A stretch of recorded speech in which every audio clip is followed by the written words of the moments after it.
So the first thing you need to do in order to get a website online is to buy a domain name. All a domain name is the online address where people can find your website. So, for example, Google UK's domain name is www.google.co.uk. So it's simple as that. It's just a place where people can find your website. So they can type your domain name into the URL bar and they'll be directed to your website, or they'll be able to type it into search engines such as Google and find your website. It's a really simple process, and it's actually very cheap. It's usually you can get a domain name for less than £10 for 2 years. The best thing I would suggest doing is just typing domain names into a Google search and then looking through the companies that come up. So as you can see, there are loads of companies selling domain names, so it's really just a matter of personal choice. So have a look around and see which ones you like the look of. Look out for whether they've got live chat on their website or whether they've got like 24/7 call support. For example, I use FastHost, and they have good support in terms of if you've got problems or anything, you can just give them a call 24 hours a day, 7 days a week, and they are there to help you out. So I think that's good because, you know, it's easy to get confused and stuck sometimes when you're doing something that you've never really done before. So just before you get started on actually buying your domain name, there's a few things to consider. So firstly, you obviously need to have a think about what you want your domain name to actually be.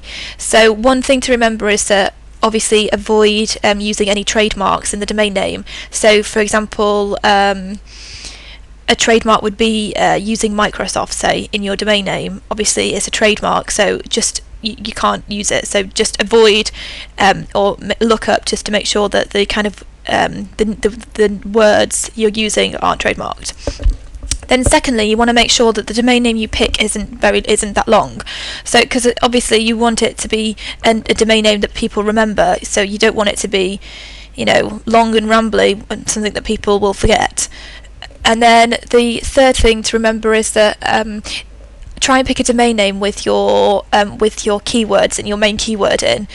Your keyword is something that you want people to type into Google and you want to come up. So for example, domain names, you might want to have domains in your URL somewhere to come up on the organic search. Okay, it doesn't kind of apply here because obviously 123reg doesn't have domain names in it, but quite often it can help your organic search rankings if you do have your main keyword as part of your actual domain name.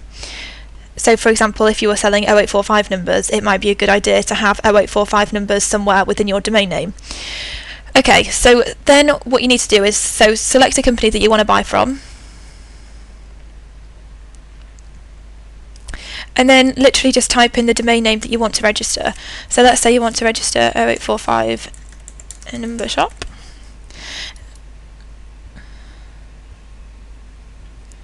So as you can see, the .com and .co.uk are already registered, so I would avoid using this domain name on any other ending now, because for one thing, you don't want to say to people, yeah, go visit my website 0845 number shop, and then they type that into Google and then find 0845numbershop.com instead of your site, which is 0845numbershop.info. So it kind of, I would just try and avoid it because you don't want to be sending people to the wrong website or a site that's not yours. So once you find a domain name, I would also personally register the .com and the .co.uk, but if I was only going to choose one, I'd definitely register .com instead. So basically, once you've found a domain name where you can buy the .com version, all you need to do is select the box and then just click, let's click on anyone, and then just select register selected domains. Obviously it will vary slightly depending on which company you're buying your domain name from.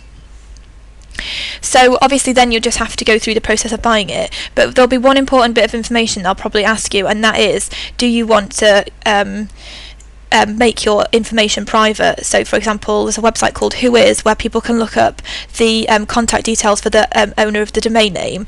If you have the option, I would always select that you keep your details private so that people can't find out your contact details. So apart from that, it's a pretty simple process. Just go through, enter your details in, and buy the domain name, and then you can move on to the next step and get your website online.